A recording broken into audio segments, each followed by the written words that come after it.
Muy buenas tardes a todos. Les damos, señores, como siempre, la más cordial bienvenida a la escuela emocional de todas las tardes. Somos controversia, salud, humor, deportes, debate, arte, política y muchísimas cosas más. Bueno, mis amores, hoy es miércoles, ombliguito de la semana, miércoles 8 de julio del año 2026. Señores, este año va súper, súper, súper flash, rápido.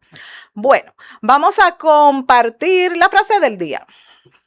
¿Sabías que una persona te puede tratar súper bien solo porque tiene valores y no porque le gustas? No confundas amabilidad con coqueteo. Señores, hay mucha gente perdida en el espacio y piensan que cuando lo tratan bien, cuando la tratan bien, es cuestión de que se están enamorando de ellos, están enamorados de ellos, simplemente es un coqueteo. Y no, mis amores, eso se diferencia por la intención y la exclusividad. Hay momentos en la vida en que hay personas que no saben cómo poner límites y vamos a compartir un pequeño límite, ¿verdad que sí? Para pues aportarle a este tema que me resulta bastante interesante. Y por cierto, la semana que viene pues estaremos en un programa amigo y que estaremos tratando pues ese tema. Prefiero ser sincera contigo. Noto que cada vez que estamos juntos, que estamos compartiendo, hay como cierta tensión entre nosotros.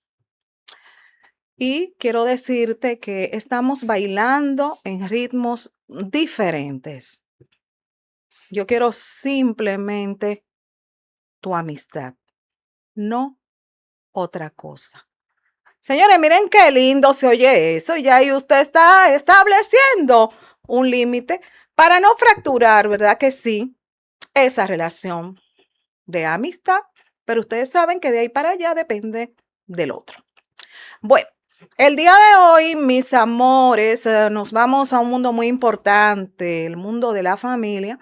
Y hoy tenemos el futuro de la familia, los 5 grandes desafíos del porvenir. Para tratar este tema tan importante, tan interesante, porque desde que se habla de familia, señores, estamos tratando un tema 1A. Tenemos aquí con nosotros a nuestro querido Enrique Piñeiro. Enrique es el licenciado en Ciencias para la Familia de la Universidad Austral, consultor psicológico en logoterapia de CEPEL y director del Instituto para la Familia, donde dicta cursos relacionados a la orientación familiar. Y con nuestro querido Enrique desde Argentina, vamos a nutrirnos de sus conocimientos. Buenas tardes, ¿cómo estás? Bienvenido a tu casa.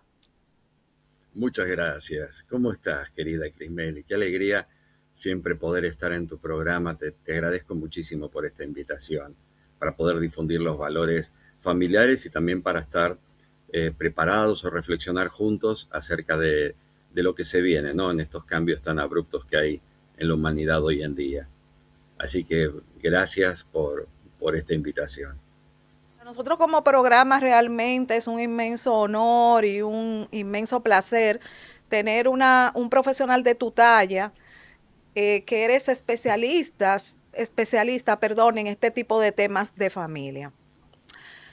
Enrique, desde tu punto de vista, ¿consideras tú que ha ido como evolucionando con el tiempo el concepto de familia?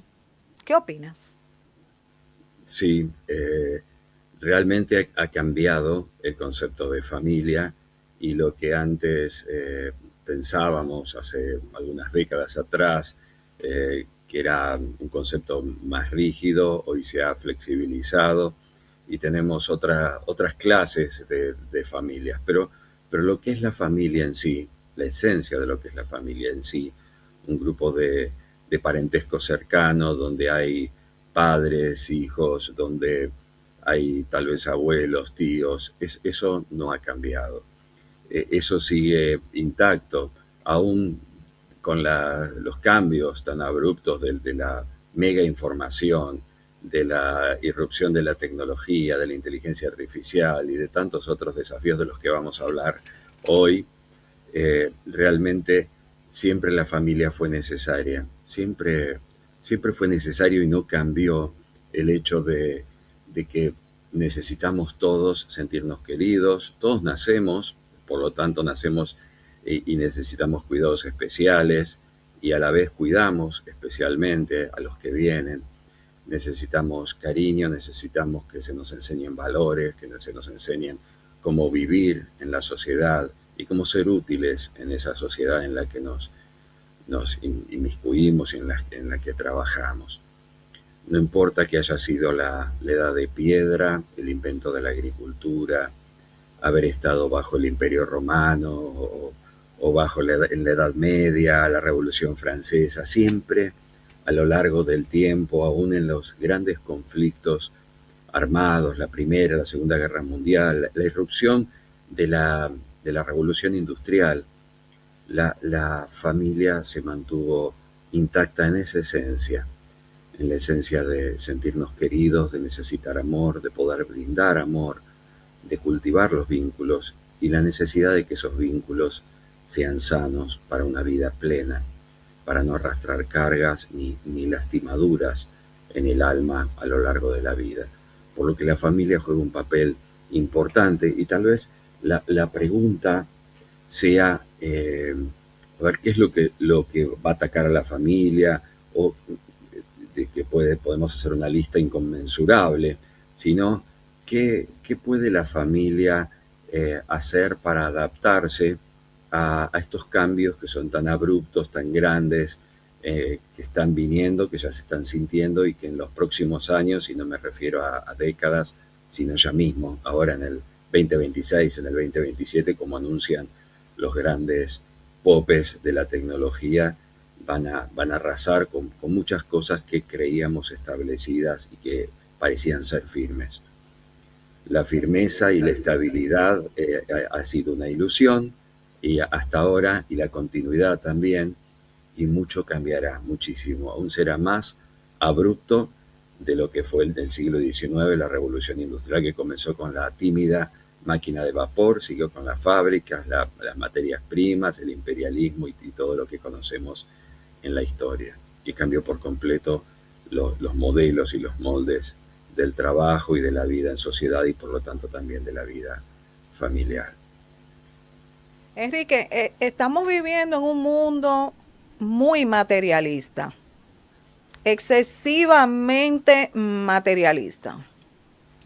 ¿Consideras tú que hasta cierto punto esta mirada de la vida, basada pues en lo material, impacta en la familia desde sustituir el amor por la conveniencia? ¿Qué opinas? Qué buena pregunta, muy buena pregunta. Es justamente lo que sucede ahora realmente, ¿no? Reflexionar en esto es muy importante, porque no es lo mismo cuando yo era chico, en mi niñez, en mi adolescencia, no existían todas estas cosas que hoy son prácticamente una necesidad básica. Antes el alimento era la necesidad básica, el abrigo. Hoy a quien le falta un móvil, un teléfono móvil, se siente que ha perdido a veces hasta una parte de su propio cuerpo, ¿no? El que se lo olvida en su casa, en un auto, el que lo pierde o el que se lo roban. Es casi una continuidad de nuestro organismo. De hecho, cuando hablamos y decimos, por lo menos aquí en Argentina sucede, estoy sin batería, tengo la batería baja, no tengo señal. Lo decimos como si fuéramos nosotros mismos, aunque en realidad se refiere al celular. Y todos entendemos esto. Es una parte más que nos ayuda. Obviamente es difícil para los padres de hoy, inclusive también para los docentes, los profesores, los educadores, poder competir con esto frente a los niños, ¿no? ¿Qué puede ser más divertido, más entretenido que un celular, que un TikTok, que las redes sociales, que los videos, esto de la inmediatez, todo está a un clic de distancia? Y por supuesto, claro, los padres y los educadores parecen más atrasados frente a esto, pero creo que todos en nuestro corazón, inclusive los niños y los adolescentes, saben que es irreemplazable el tema del vínculo. Puede llegar a haber una ilusión de vínculo con la inteligencia artificial, que podríamos decir que es el primero de esos 5 desafíos que yo enumeré, que podríamos nombrar algunos más, pero tal vez los más grandes podríamos centrarlos para esta conversación en 5. El de la inteligencia artificial. Hoy en día, y con mayor velocidad, cada vez hay más inteligencias artificiales que son utilizadas, me refiero, ¿no?, a ChatGPT, Grok, Kimi, Gemini, DeepSeek, todas las que conocemos y que se difunden desde China, desde los Estados Unidos, desde Europa. Todas han pasado a ser principalmente de una red de consulta para hacer trabajos universitarios o trabajos educativos, investigaciones, asesoramientos médicos, etcétera, han pasado como primera prioridad a ser consultados como si fuesen psicólogos. Mucha gente, una gran cantidad de gente, ha reemplazado el vínculo terapéutico por un vínculo con una inteligencia artificial. De hecho, conocemos casos de personas que han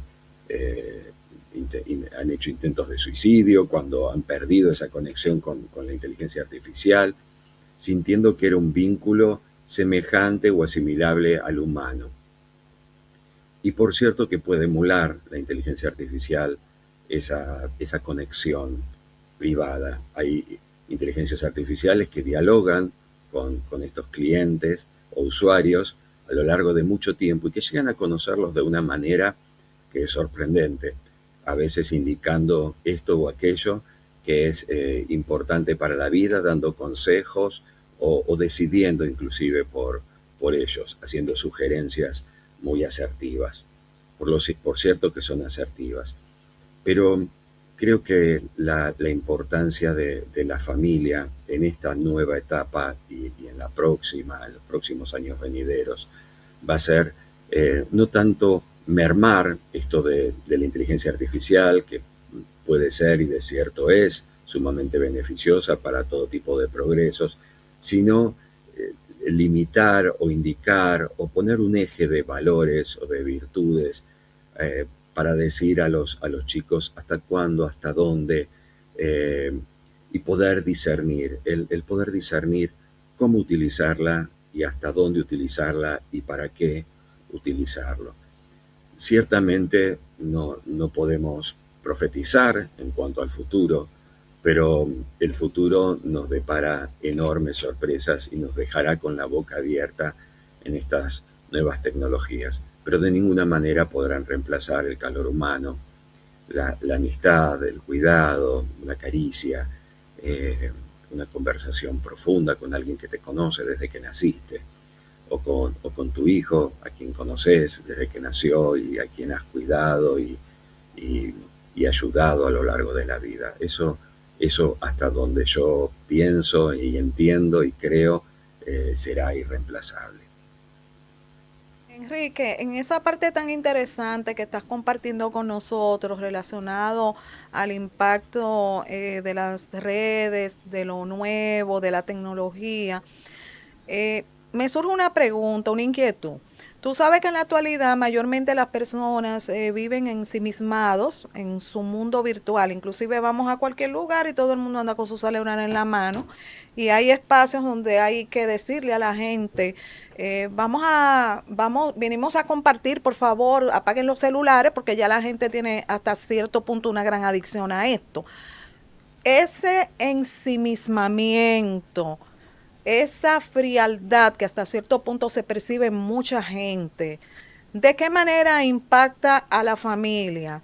¿Llegará un punto en que puede pues poner a la familia en un estado de desaparición?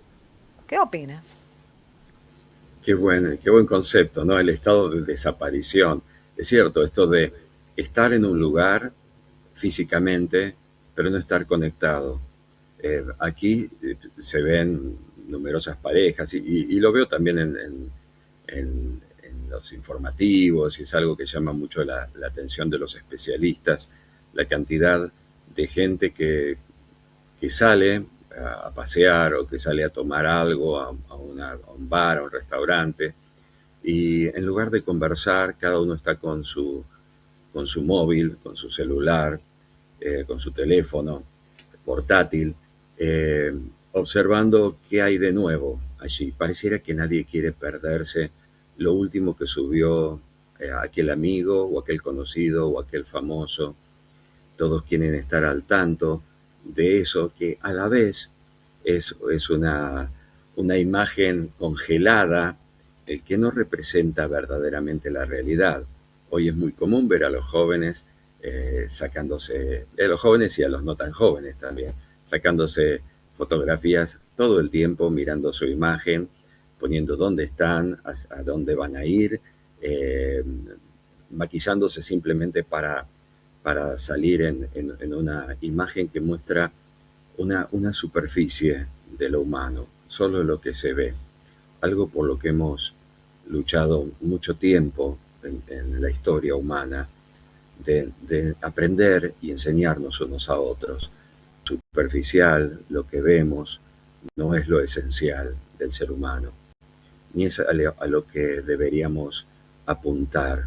Por supuesto que tiene su importancia relativa, pero más que nada lo importante es la esencia, el interior del ser humano, lo que está viviendo. Hay mucha gente triste, deprimida, hay muchísima depresión hoy en día, causada por el uso indebido o masivo de estas nuevas tecnologías. Está lo que se llaman las nuevas adicciones. Estas nuevas adicciones representan un gran desafío para los terapeutas. Nuevas formas de abordar este tipo de adicciones que se suman a las anteriores o a las clásicas.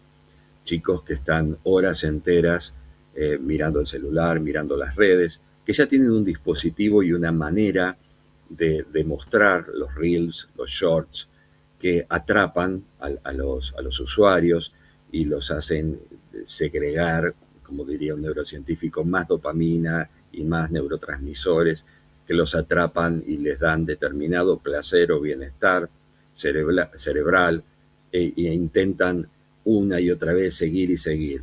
A veces dicen, bueno, ve uno más, un poco más, 2 o 3 más. Esos 2 o 3 más se convierten en media hora, 1 hora, 2 horas, 3 horas más y no pueden parar.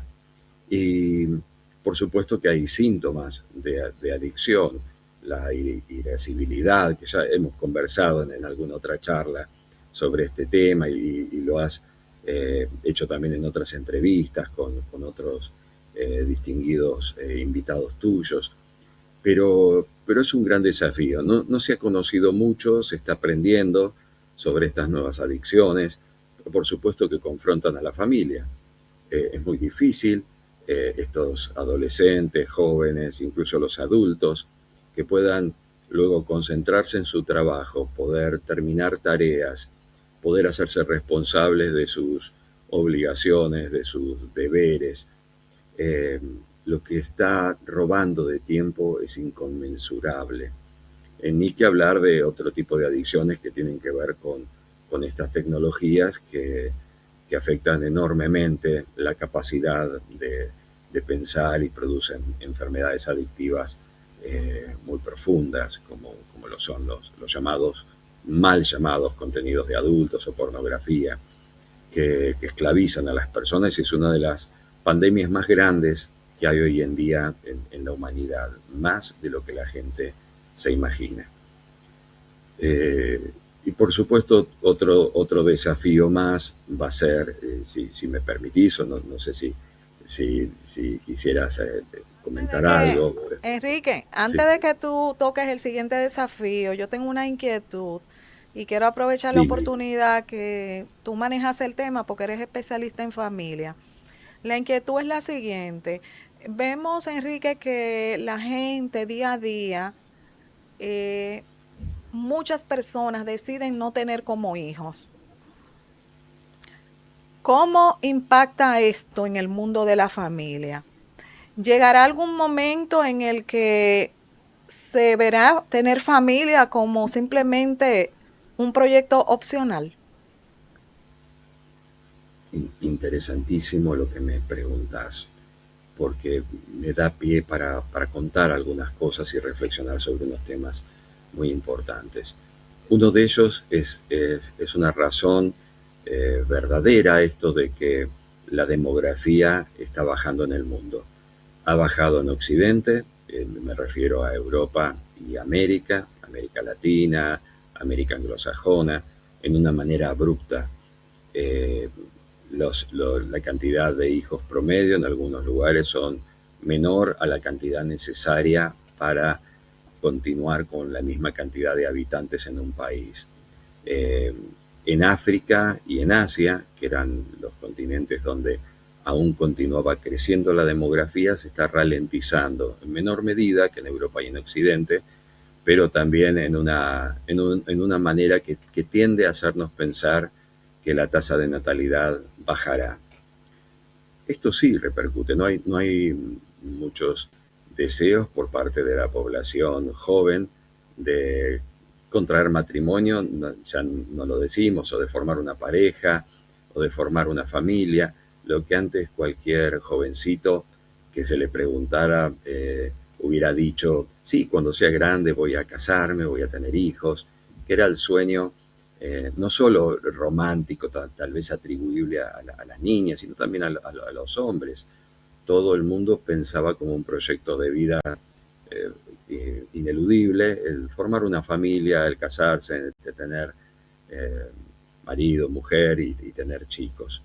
Hoy, si le preguntas por lo menos a todos los que he conocido o en el ámbito educativo, los jóvenes, la mayoría no quieren casarse, no quieren formar una pareja, dicen, no, yo no pienso tener nunca hijos. En algunos casos piensan tener alguna mascota y piensan que esto será mejor. Hay mucha gente que tiene mascotas y y no tiene hijos. Y acá no decimos que sí o sí hay que tener hijos, pero claro, el formar una familia es algo que nos ha constituido como especie, si hablamos del Homo sapiens, también en nuestra esencia humana. Lo que nos hace humanos han sido los vínculos y dentro de una familia o algo similar. Y esta tasa de natalidad que va bajando irrumpe no solo en la familia, sino también en la sociedad misma. Ya se ven colegios que cierran, colegios primarios y secundarios que no tienen matrículas o inscripciones en de los primeros años, porque no tienen suficientes chicos que se inscriban, porque no hay chicos, realmente es eso lo que sucede. Y, y bueno, se van fusionando colegios o se van cerrando cursos, pero en alguna medida aquellos que son ecologistas y que están alarmados por el cambio climático, una de las premisas de estas agendas internacionales era disminuir la población, porque sabemos que, bueno, ya estamos entrando en un ámbito más geológico, geográfico, pero que también incide en la familia. La población humana, hemos llegado a 8.000 millones, más de 8.000 millones, eh, todos los cálculos indican que alrededor de 11.000 millones tendremos para el 2100, pero esto favorecería en alguna medida la huella de carbono, la contaminación, etcétera, en alguna medida. Pero la familia, por cierto, que se ve afectada en este sentido. Yo pienso y creo que no seguirá habiendo familias, por supuesto, porque seguirá habiendo seres humanos y no estaríamos pensando en una extinción, pero se va a ver afectado en cuanto al tema de los hijos y las familias se conformarán de una manera con un hijo, dos hijos, de aquellos que puedan. No obstante, tenemos países como China, que reguló el tema de los nacimientos y que en los últimos años se dio cuenta que lo que se llama la población envejecida, o sea, mayor cantidad de adultos que de jóvenes, les estaba afectando enormemente y propusieron, bueno, impulsar los nacimientos a través de beneficios y otras cosas más. Pero es un gran desafío. La tecnología irrumpe en esto también y se aprovecha de este tema o nosotros en realidad nos adaptamos a estas situaciones. Ya en Oriente están haciendo experimentación con úteros artificiales para que las madres no tengan que pasar por un embarazo. Y aunque hay pruebas muy buenas que harían pensar que funcionan, todavía no están en uso, pero sin lugar a dudas, prontamente en los próximos años nos encontraremos con esta posibilidad para quien no quiera tener hijos gestándolos, los pueda hacer una concepción fuera del organismo y bueno, y tenerlos en un útero artificial. También vamos a hablar de otro desafío más que están los bebés de diseño, ¿no? La biotecnología, este famoso invento que se llama CRISPR, que ha revolucionado la genética y que da la posibilidad hoy en día de diseñar bebés. ¿En qué sentido diseñar bebés? En quitar aquello que se sabe que va a progresar genéticamente en una enfermedad a determinada edad de acuerdo a la genética. Es muy bueno esto en cuanto a, bueno, va a ser diabético este niño, vamos a quitarle esa posibilidad. Tendría un melanoma o un tumor a los 5 años, a los 10 años, vamos a revertir esta posibilidad encadenada que va a hacer surgir a esa edad esta enfermedad mortal o esta enfermedad limitante. Esto está bien, es lo que hemos hecho siempre, pero ¿qué pasa cuando queremos tener un hijo que sea más alto? O un hijo que sea morocho y no rubio, o rubio y no morocho, o que tenga ojos de determinado color.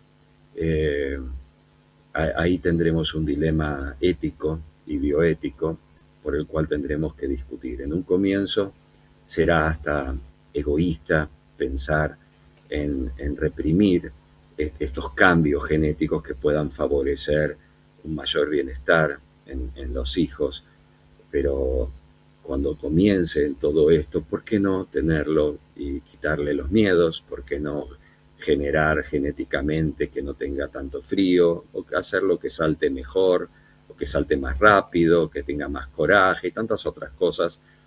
¿Cómo hacer para que esto no caiga en malas manos y afecten a la humanidad? ¿No? Ya sabemos que hay investigaciones de este tipo en todas las grandes potencias y esto será, por supuesto, un gran desafío del futuro muy cercano. Punto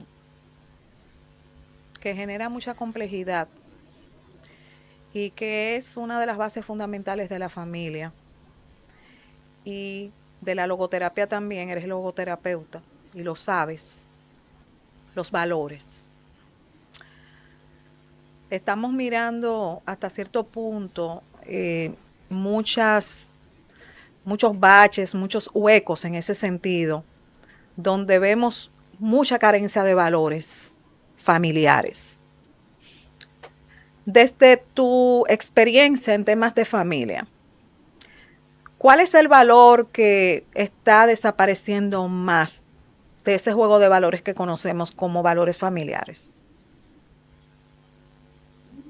Yo diría que son muchos, entre ellos el sentido de justicia, el sentido de lo que es correcto y de lo que no lo es, la importancia de los límites, la importancia de los límites autoimpuestos también, porque ¿acaso no somos todos nosotros una, una obra inconclusa, una masa, una masilla que debemos moldear nosotros mismos? Eso es lo que hemos aprendido desde que hemos elucubrado y pensado profundamente todos estos conceptos. Y podemos remontarnos a los griegos, ¿no? Y al hallazgo de las virtudes y al ensalzamiento de las virtudes como algo importante para la vida. Eh, Hoy se le da rienda suelta en muchos casos al placer, pensando que bueno, lo inmediato es lo bueno, todo lo que puede ser tomado rápidamente. Hace un rato me hablabas del materialismo y es cierto, el consumismo, todo todo esto o lo que está a un clic de distancia, apropiarnos de todo y acopiar lo más que se pueda. Cuando como humanidad hemos aprendido y sabemos que eso no nos produce un verdadero gozo interno, felicidad o paz interior, sino todo lo contrario.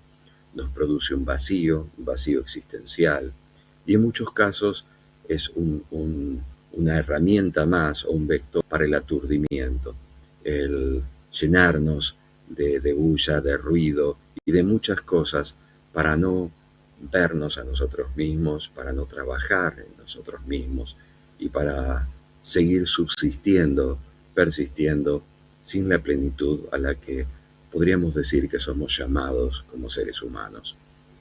Todos tenemos dentro nuestro un molde para armar, un molde maleable de lo que nosotros podemos llegar a ser, como el mito de Pigmalión y Galatea. Eh, Pigmalión podía armar una obra de arte y era tanto lo que ponía en ella que logra amar a esa obra.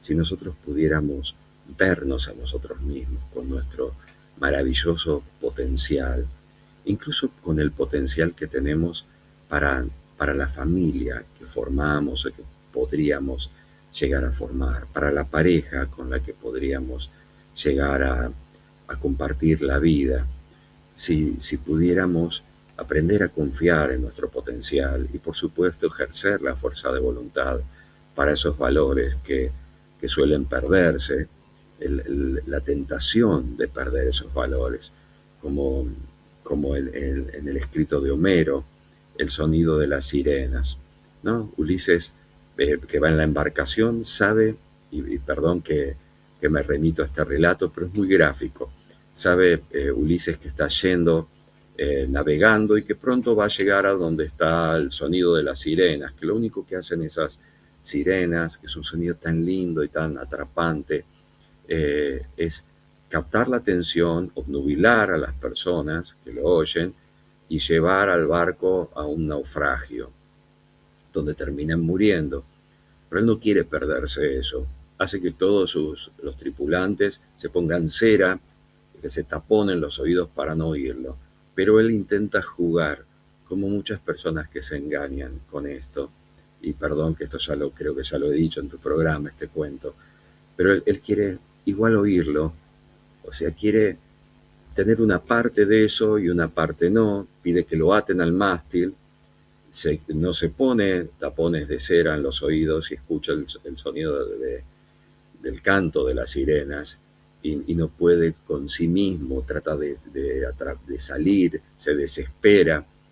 Y yo creo que hay cosas en esta vida, todo este tema del aturdimiento, de la pérdida de valores, el quitarle importancia o restarle importancia a los valores, como si fuesen parte de un ser débil, cuando son todo lo contrario.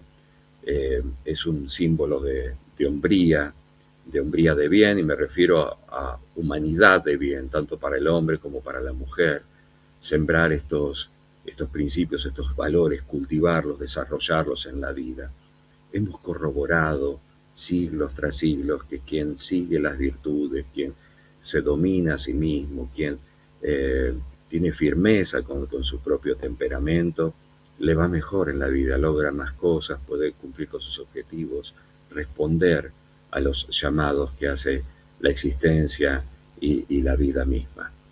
Y pienso que esto es ineludible, es el desafío más lindo de la vida.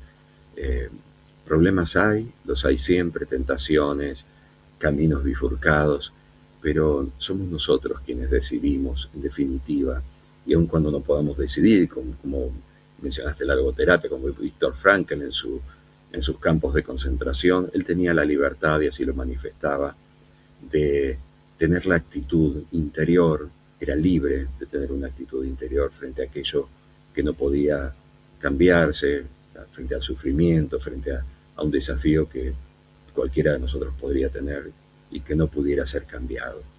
Entonces esa libertad también interior es la que nos ayuda a seguir adelante y a seguir diciendo que somos dueños de nosotros mismos y de nuestro destino.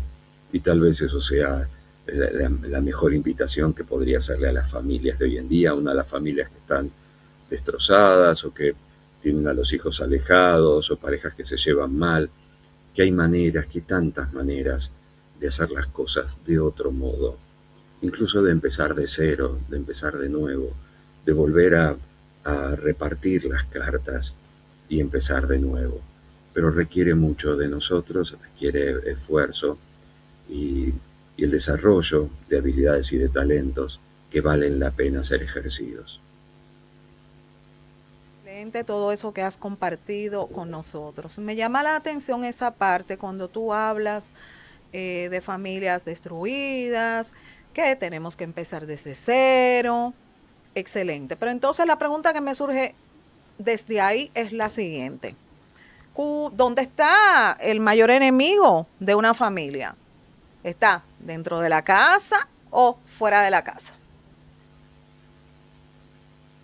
Tal vez el mayor enemigo del ser humano esté dentro de uno mismo, ¿no?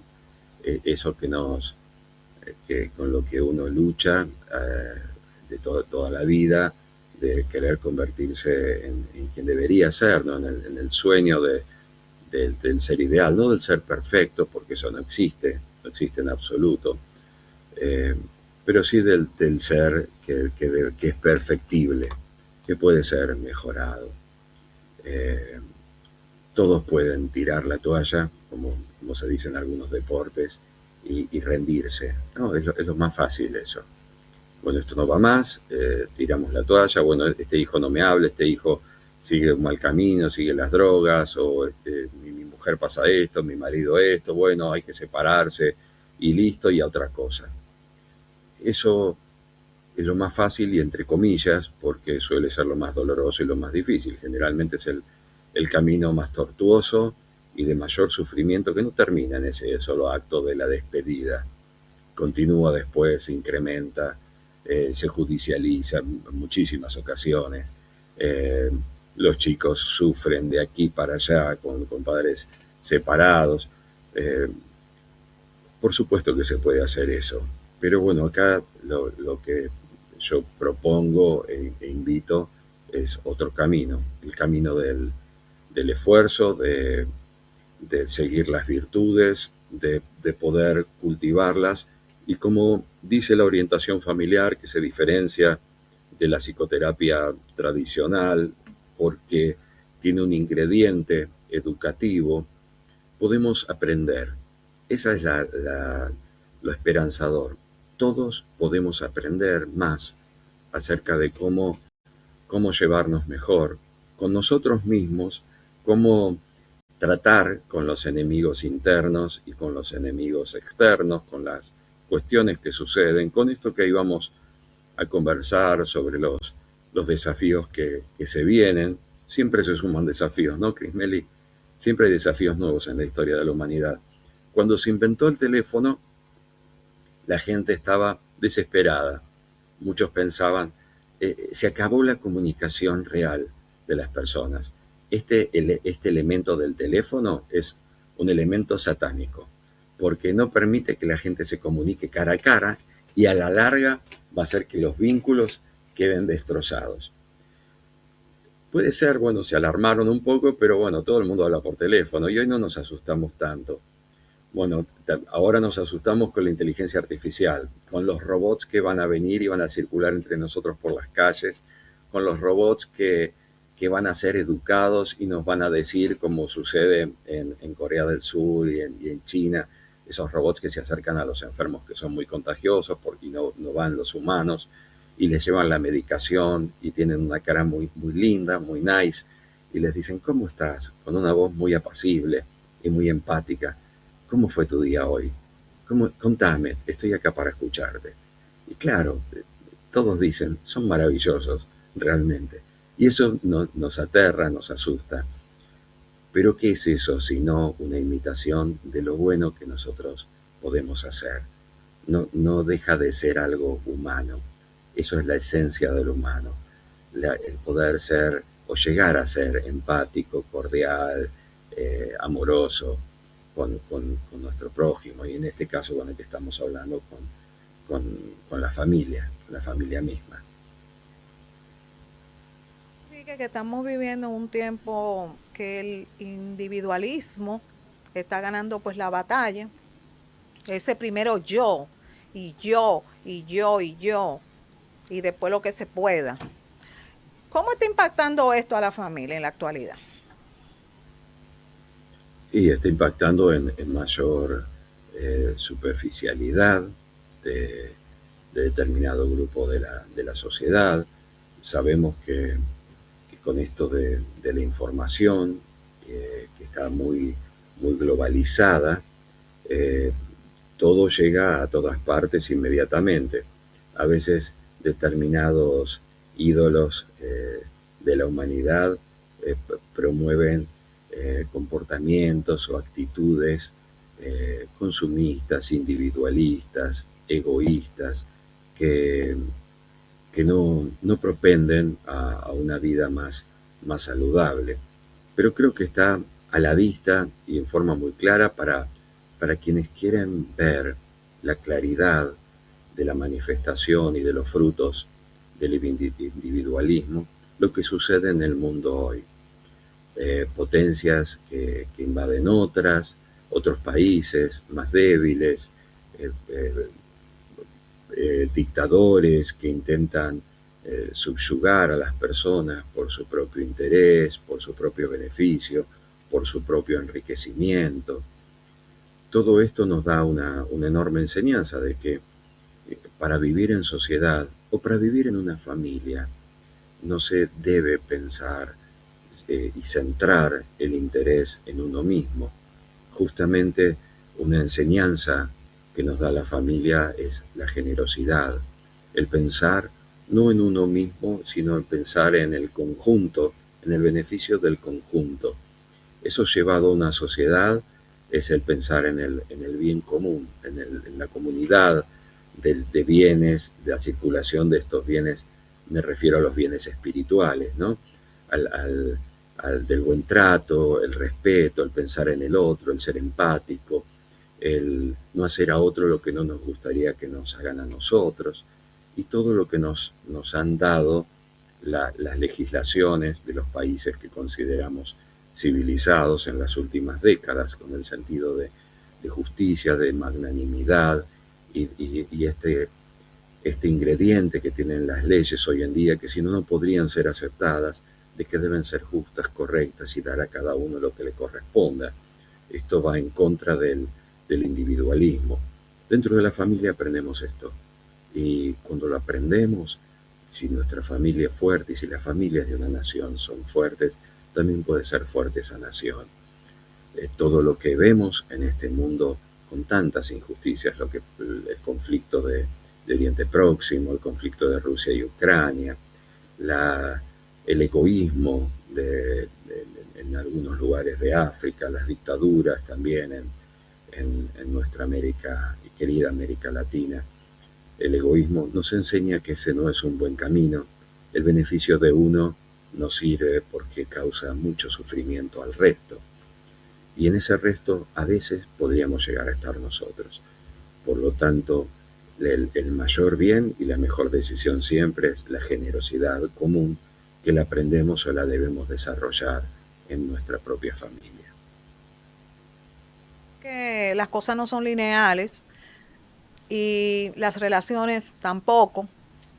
Hay momentos en la vida en que los conflictos pues surgen, los problemas, etcétera, y hay gente que lo soluciona muy rápido. Yo tengo problemas con Enrique es mi familiar, lo bloqueo. Salí de eso. ¿Cómo está esto afectando a la familia a nivel general? ¿Por qué la gente no se detiene a escuchar al otro, a ponerse de acuerdo, a comprender también al otro, a escuchar otra razón diferente a la tuya y luego sacar conclusiones desde la asertividad? Ganar, ganar. No, es más fácil recurrir a este aparato. Bloqueé a Enrique. Ya salí de eso. Y es más fácil porque es lo que nos da ahora como obsequio gratuito la tecnología, que nos da otras posibilidades y sería para otra charla esto de todo lo que este nuevo tipo de comunicación trae, el nuevo tipo de comunicación y de vínculos. Pero lo cierto es que es un bloqueo de WhatsApp podría ser, ¿no? Pero la persona puede seguir llamando a la otra y la otra podría contestar o no. Y eso simplemente sucede en el ámbito o el nivel de las redes sociales o de la tecnología, porque después cuando te cruzas en la calle o en tu propia casa, con tus hijos, con tu familia, con tu pareja, ya no es posible bloquear a las personas. Es tal vez una ilusión, pero también es una forma de decirle a la otra persona no quiero hablar contigo y es una mini agresión, mini o gran agresión, que así se ve para el que lo recibe. Ciertamente emulamos esto del bloqueo en nuestras relaciones. No le hablo más, pero bueno, como dijimos, podemos aprender. Hay gente especialista, se ha dedicado a encontrar maneras y caminos para resolver los conflictos humanos. Ciertamente, como dijiste, esto no es lineal, Crismeli, y hay tremendas batallas en las parejas y hay situaciones que podemos decir que son irremontables o que no tienen una solución aparente. Los terapeutas de familia han intentado durante muchas décadas encontrar vías de solución a estos conflictos de la no comunicación, el no entenderse, el no poder encontrar algo en común, el no poder pactar. Esto que decías recién, tan interesante, ganar, ganar. Por eso hay montones de manuales y cada vez se va perfeccionando más esta imperfección propia del ser humano que tiene la tendencia al egoísmo, a no escuchar o a tener sesgos en su forma de interpretar el mundo que lo rodea. Y además podemos recordar el tema de la historia familiar, personal, el propio derrotero y la propia historia que uno hereda. Uno hereda formas de ser que cree que son las correctas, formas de decidir y formas de mirar el mundo. Pero por cierto, que no son formas absolutas o verdades absolutas. A veces hay diferentes maneras o perspectivas para mirar. Somos finitos, nuestra mirada es pequeña, sesgada y estamos plagados de errores. Por eso, una actitud, invitar a los que quieren hacer un cambio y decirles, bueno, ¿te darías la oportunidad de pensar las cosas de otra manera? Al menos de intentar mirar las cosas de otra manera, de ponerte en otro lugar, de pararte en otro lugar y mirarlos desde otro horizonte. Seguramente vamos a ver muchas más cosas, nuestra visión se ampliará y será mejor que el callejón sin salida al cual suelen ir y el que se suele deparar cuando hay discusiones entre matrimonios, donde cada uno quiere tener la razón, donde nadie se escucha y donde lo único que se escucha es el propio argumento o tratar de intentar ponerle una traba al otro para que caiga o para demostrar quién tiene más razón. Eso, por supuesto, no lleva a ningún puerto seguro y, y en el fondo del corazón humano no es a donde uno quiere llegar, sino que uno quiere tener mayor bienestar. Y como dijimos, se puede aprender. Se puede aprender. No aprender a ser perfectos, no seríamos como estos robots de la inteligencia artificial que siempre hacen todo bien o contestan todo bien. Vamos a ser humanos, pero podemos darnos la oportunidad de perdonarnos a nosotros mismos, de perdonar al otro y de librarnos de tantas cargas innecesarias. Lo que acabas de compartir, porque si yo pierdo y tú ganas, o tú ganas y yo pierdo, no hemos resuelto nada. Desde tu punto de vista, tu especialidad en esta área de familias, en la actualidad, ¿el dinero está uniendo más o separando más a las familias? Todo depende de cómo se tome el tema del dinero y de las ganancias. Eh, Deberíamos tener, creo yo, en las escuelas primarias y secundarias clases sobre economía familiar, como así también deberíamos tener, y a mí me asombra tanto que nadie, ningún Estado se le haya ocurrido implementar una materia que nos enseñe a vincularnos con otros, a prepararnos para formar pareja, para tener hijos. ¿Cómo puede ser que no sabiendo mucho, y eso no lo haríamos con ninguna otra circunstancia de la vida? Para aprender a manejar un auto vamos a hacer cursos, alguien nos enseña, pero para formar una familia simplemente, bueno, se forma la pareja y todo transita y se aprende ahí a los tumbos. Creo que debería formarse a la gente en cuanto a temas familiares, pero también un tema importante para quienes van a formar una pareja sería la economía familiar. Eh, ¿Cómo haremos con el dinero? El dinero, sabemos, incluso desde el punto de vista del psicoanálisis, todas las repercusiones que tiene interna en la psiquis del ser humano. Pero ¿cómo hacemos con el dinero? Si gana alguien más, eso significa que tiene más poder? ¿O solo es que gana más porque tuvo la fortuna, la suerte que fue echada para que gane más en su profesión, o tiene una profesión en la que se remunera mejor que en otra? Esto podría ser tanto para el hombre como para la mujer. ¿Y cómo hacemos frente a esto? Que el dinero no sea un medio de subyugar a la otra persona ni de humillarla. ¿Y cómo hacemos para repartir los gastos también? ¿No? Como todo en la vida de familia y especialmente en la vida de pareja, hay que conversar, dialogar y llegar a acuerdos. Esto de uno gana, otro pierde, o uno cede y el otro siente bueno, que ha sacado ventaja, esto tampoco es bueno porque no es justo. Lo justo, lo correcto sería consensuar, conversar, encontrar sensatez, y, y el dinero es todo un tema. Principalmente también porque, como dijimos al principio de esta conversación, hay muchos más gastos ahora y hay muchas más necesidades tecnológicas. Seguramente nos acostumbraremos, como ahora nos hemos acostumbrado a vivir con el móvil, y casi muchos de nosotros no pueden vivir sin su móvil a cuestas día y noche.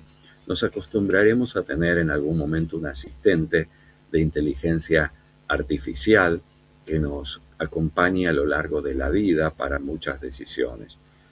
Y todo esto genera más gastos, más dinero, más requerimientos.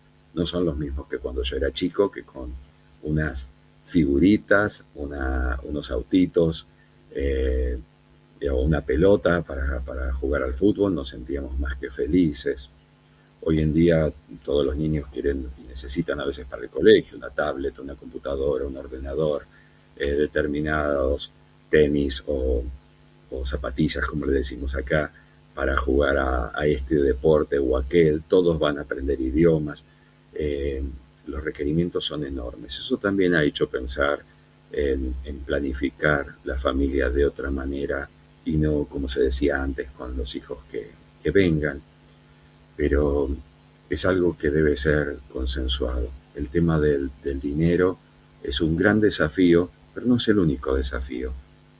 Todos son desafíos, pero lo esperanzador es que hay maneras de encontrar consenso, hay maneras de conversar, hay maneras de aprender también a ser un mejor marido, a ser una mejor esposa, a ser un mejor papá, una mejor mamá, un mejor hermano, un mejor hijo.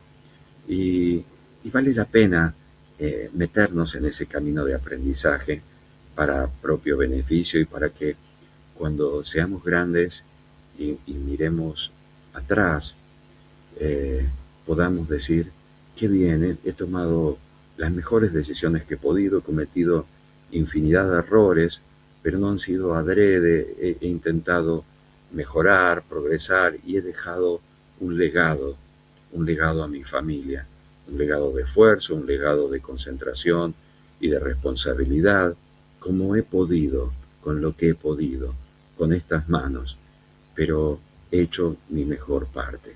Creo que eso sería un gran legado para dejar a la familia.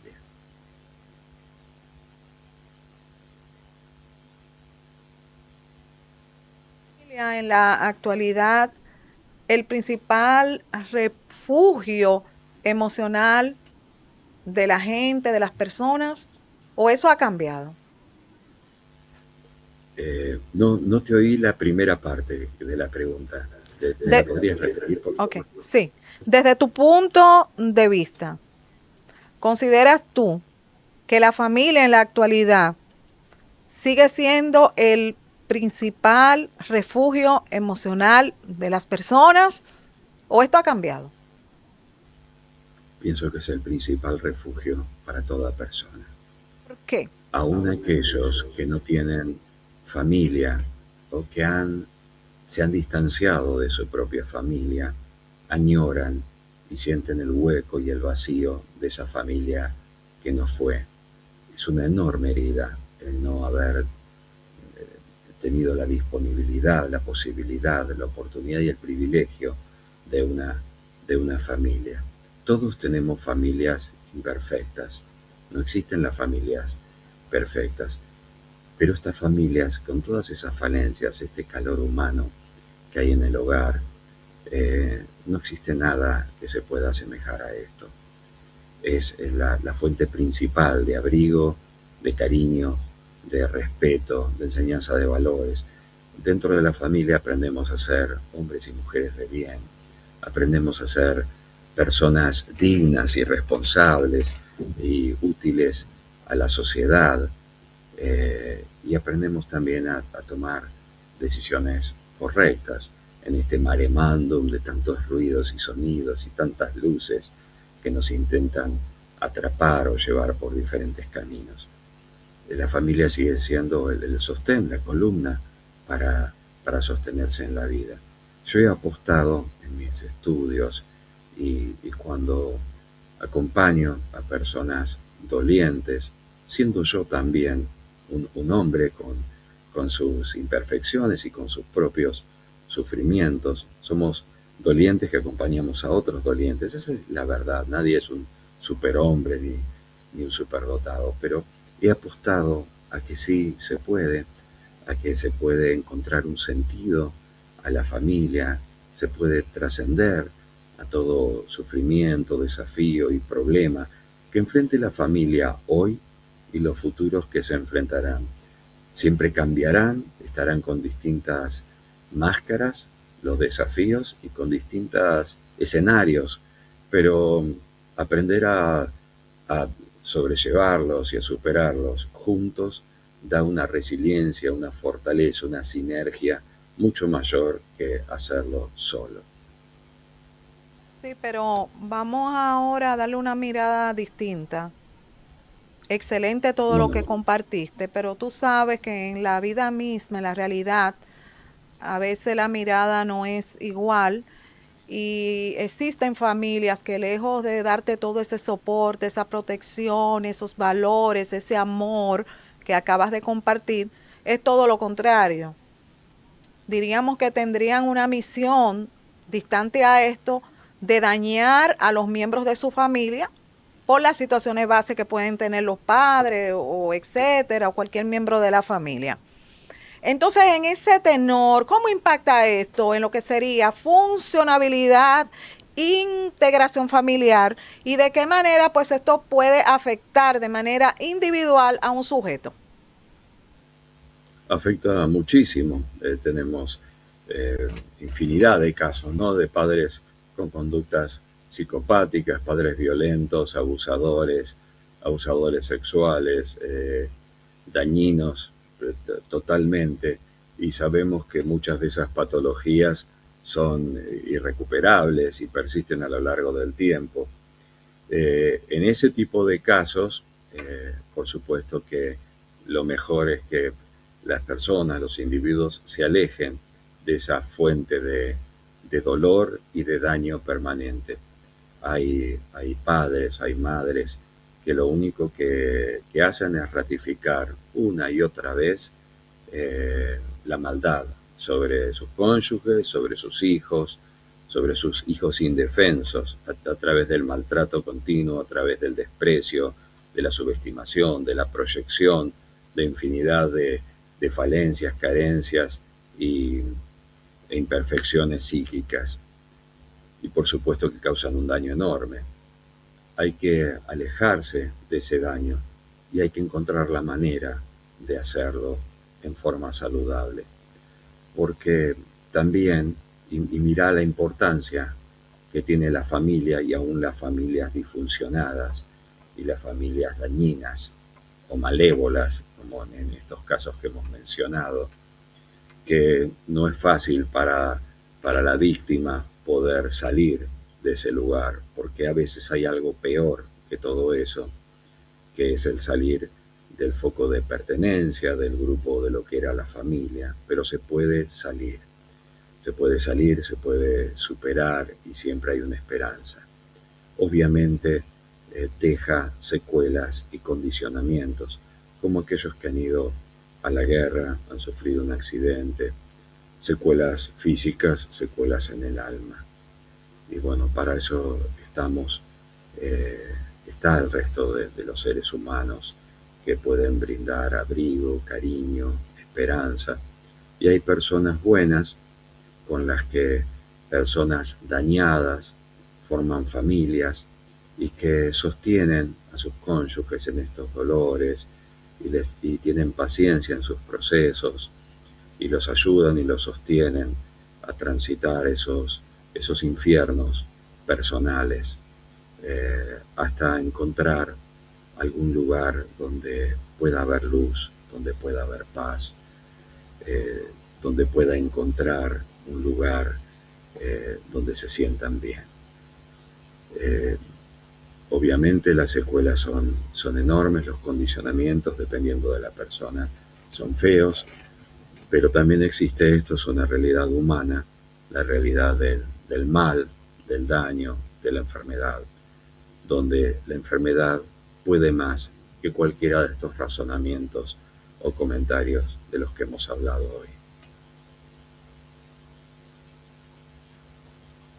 Bueno, tenemos, señores, aquí una persona que nos está nutriendo a cada uno de nosotros con este tema tan importante relacionado al mundo de la familia. Tenemos, señores, en Q una pregunta que nos ha llegado de las redes sociales y vamos a compartir la pregunta. Psicoterapeuta Luisa Parejas. Buenas, Luisa, gracias por compartir. ¿Qué hizo que ese sueño de los niños ahora ya no exista? Cuando somos niños pensamos en un mundo ideal y planeamos y planificamos que esos sueños puedan hacerse realidad. A veces se pueden hacer realidad, pero en la mayoría de los casos nadie tiene la vida que soñó cuando era niño, por diferentes circunstancias, porque la vida, Dios para los creyentes, los caminos, las preguntas que te hace la vida y que tenés que contestar y responder, no son las que uno esperaba, porque el derrotero de la vida se trazó de otra manera. ¿Cómo hacer con esos sueños de niño? Algunos se podrán cumplir, otros tal vez no puedan ser cumplidos, pero cada uno seguramente encontrará las respuestas o los caminos que sean apropiados para esos que ya no son niños y que son adultos y que irán comprendiendo que la vida es distinta a esa vida de niño, que ya es una vida adulta, es una vida en la que las circunstancias se dan de otra manera y donde hay realidades que no pueden a veces ser trocadas o cambiadas como aquel niño hubiera querido o en la magia de su pensamiento hubieran podido ser resueltas. Entonces, ¿qué hacer con eso que de niño se soñó y que ya no existe más porque alguien lo robó, porque alguien lo quitó, porque las circunstancias de la vida lo quitaron? Reconstruir o construir nuevos sueños, sueños ya de adulto, con más experiencias, con más solvencia, sueños más reales y no por ello apasionantes y magníficos y grandiosos para llevar a cabo. Construirlos en el día a día, en el minuto a minuto, haciendo planes, poniéndose objetivos, trazando ideas y esforzándose para construir un presente que depare un futuro mejor. Pero ¿saben qué? La felicidad se ha descubierto que no está en lograr aquella meta allá a lo lejos señalada. La felicidad en la vida, y esto se ha comprobado científicamente, se encuentra en el estar en el camino, en el estar transitando el camino hacia ese punto que uno quiere lograr. Ahí está la pasión, la felicidad, la alegría, el entusiasmo, la motivación, la inspiración, en el estar transitando ese camino hacia ese objetivo. Eso es la felicidad. Entonces, a cultivar muchos sueños, tal vez no los que teníamos cuando éramos chicos, ni aquellos que nos han robado o que nos han destruido otros por decisiones ajenas a las nuestras, decisiones que han sido injustas, que no nos merecíamos seguramente, pero bueno, construir nuevos sueños. Para eso estamos, seguimos vivos y hay que decirle sí a la vida y esas oportunidades y confiar en que nosotros sí podemos hacer muchas cosas de nuestra propia voluntad. Pregunta de las redes sociales. Emmanuel Blanco, gracias Emmanuel por compartir. ¿Qué hace fuerte una familia? ¿Y cómo celebran los logros familiares? Bendiciones, doctora Crismeli, y la más controversial y más vista. Gracias, Emmanuel. ¿Cómo festejar y cómo hacer para tener logros familiares? Hay grupos de familias que se preocupan por recrear momentos en los que puedan estar disfrutando juntos. Parejas que deciden tener momentos en los que compartan tiempo de vida. No solo encontrarse en la casa cuando vuelven de trabajar con los chicos, sino tener salidas especiales.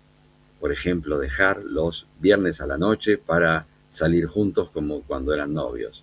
O una vez al mes ir al cine. Además, eh, irse juntos a comer mientras alguien cuida a los chicos si son pequeños o dejarlos solos si son un poquito más grandes por un par de horas.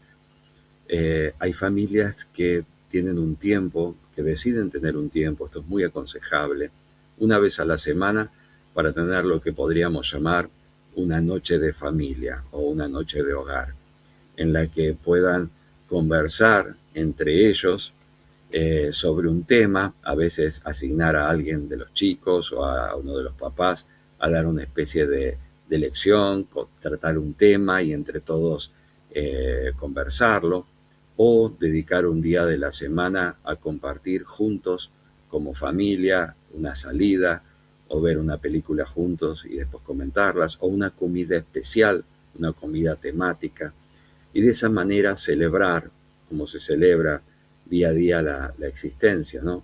Se celebra con actos de cariño, de interés, el preguntar cómo estás, cómo te ha ido, en dejar una nota, en preocuparnos, pero también ocuparnos de los otros integrantes de la familia. ¿Cómo te fue en tu trabajo? ¿Cómo te fue en ese proyecto que tenías que terminar o presentar? ¿Cómo te fue en la evaluación? ¿Qué tal fue tu día, hijo querido o hija? ¿Qué hiciste hoy? ¿Qué tal tus amigos? ¿Cómo están todos? Bueno, dedicar tiempo al interés para conocernos, para entablar conversación, que será la oportunidad para compartir también valores, enseñanzas, transmitir legado, dejar una trascendencia, en nuestra vida y que no seamos simplemente seres que cumplen con su rutina y con sus obligaciones. Demostrar también la bendición que es, por ejemplo, trabajar. En la cultura occidental está lleno de papás que vuelven del trabajo y lo que dicen continuamente es lo cansados que están, lo difícil que ha sido el día, lo tremendo de levantarse temprano para ir a trabajar. ¿Qué es lo que se enseña ahí? Entonces, ver qué es lo que decimos con nuestras palabras, con nuestro ejemplo. eh, y obvio que todo esto que yo cuento es lo ideal, ¿no? Después está la realidad de lo que sucede día a día, pero son reflexiones o acicates para recordar que se pueden transformar con pequeñas cosas, con pequeños de estos regalos, la vida misma de uno y la vida familiar. ¿Contacto? Mi contacto, estoy en las redes sociales y pueden encontrarme en mi mail, que es epineiro, con N en este caso, y con Y, epineiro@gmail.com. Ahí me pueden encontrar. Si no, también me pueden encontrar en Facebook y en Instagram. Muchísimas gracias de verdad, de todo corazón, por compartir con nosotros esta tarde tus grandes conocimientos.